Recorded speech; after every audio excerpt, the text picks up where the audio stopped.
Greetings, attendants of the Australian Conference of Economists. Welcome to this comprehensive presentation on the far-reaching impacts of taxes in economics.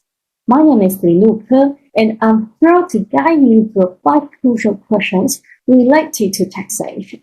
In the next 10 minutes, we will delve into the interactive world of taxes and explore how they shape consumer and producer welfare, international trade, the macroeconomy, and public health. Let's start with our first question. Laws of consumption taxes impact consumer and producer welfare. In the diagram, the original equivalent price and quantity are represented. When a consumption tax is introduced, the supply curve shifts upward by the amount of the tax. This shift leads to several key changes. Number 1, consumer surplus decreased because consumers now pay a higher price for the same quantity of goods. The area representing the loss in consumer surplus is the triangle between the original demand curve, the new demand curve, and the vertical line at the new equivalent quantity. Producer surplus also decreases due to the higher taxes. As producers receive a lower price for their goods, the reduction in producer surplus is the triangle between the original supply curve, the new supply curve, and the vertical line at the new equivalent quantity. However, when consumption tax is introduced, it disrupts the equilibrium.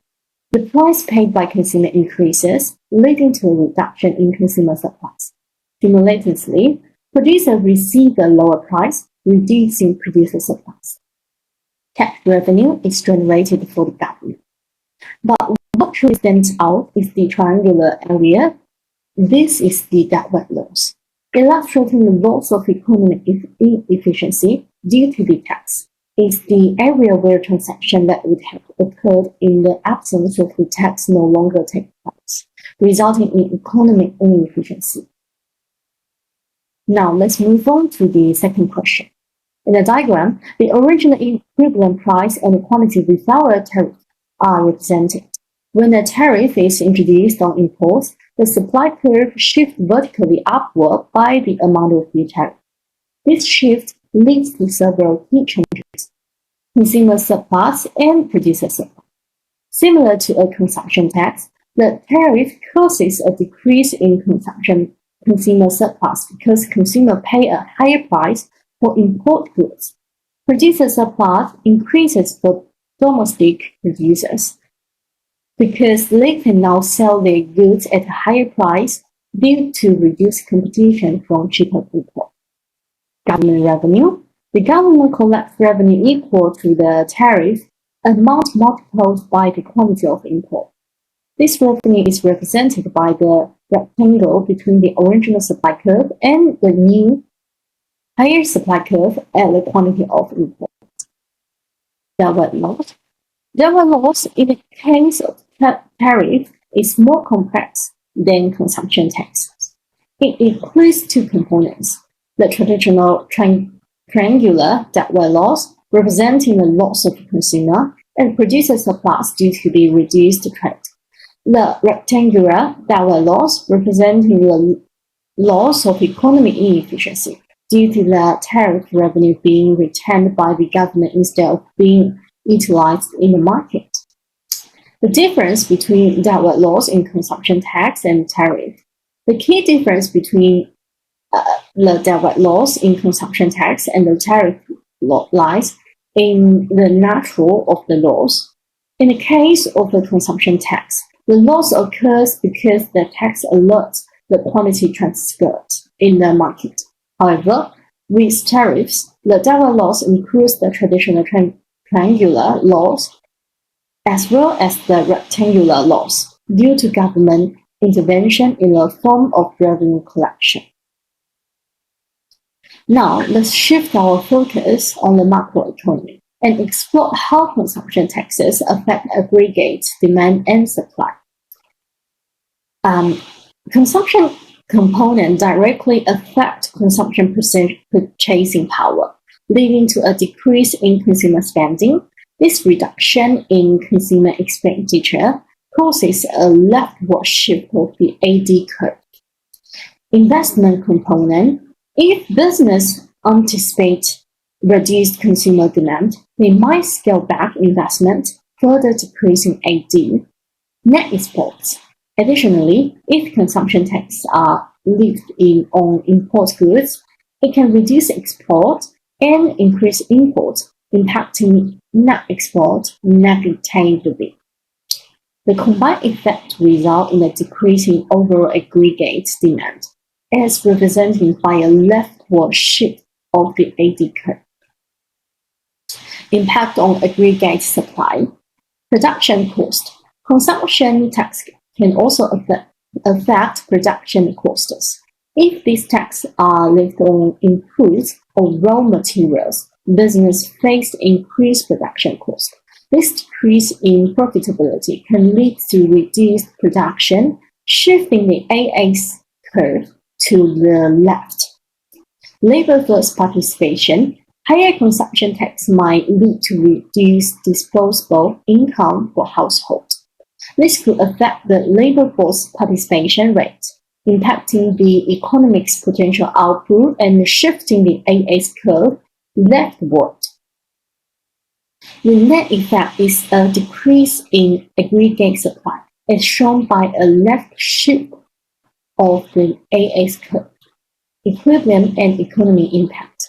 The simultaneously leftward shift of AD and AS results in a new equilibrium with lower output and potentially higher prices. This scenario represented economic contractions where both supply and demand in the economy decreases.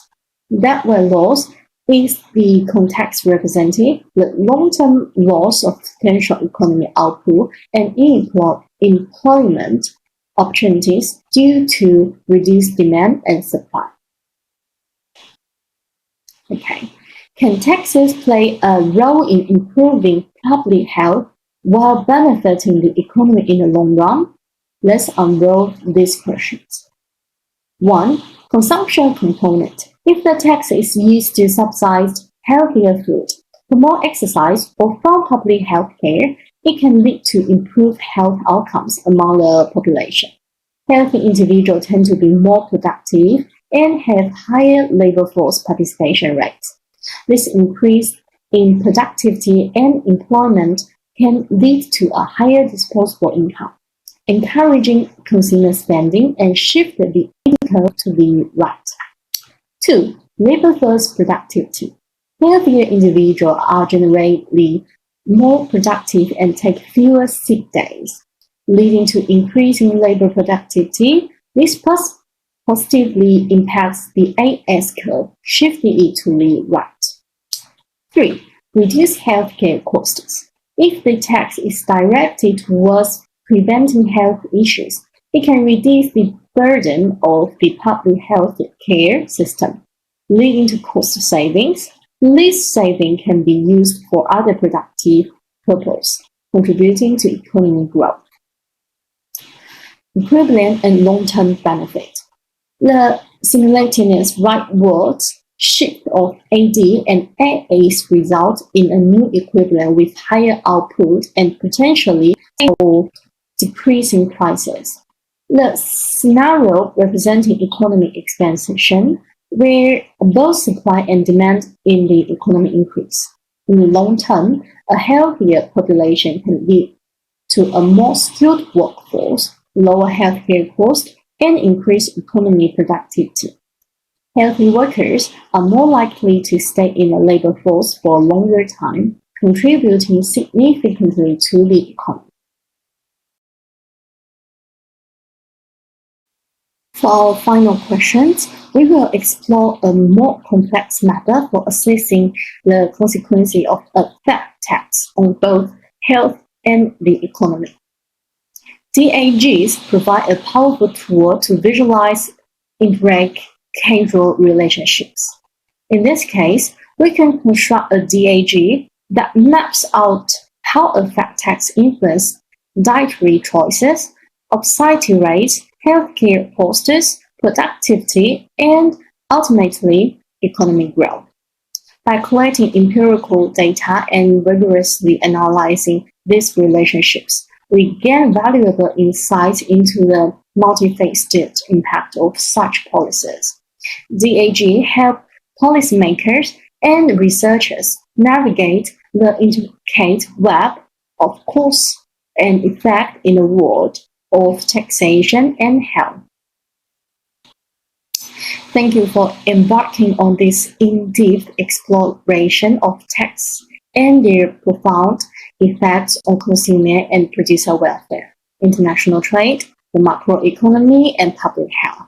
If you have any questions or would like to delve even deeper into these topics, please don't hesitate to reach out. I look forward to further discussions during the conference, and I hope you find the reminder of the event both more informative and engaging. Thank you for your attention.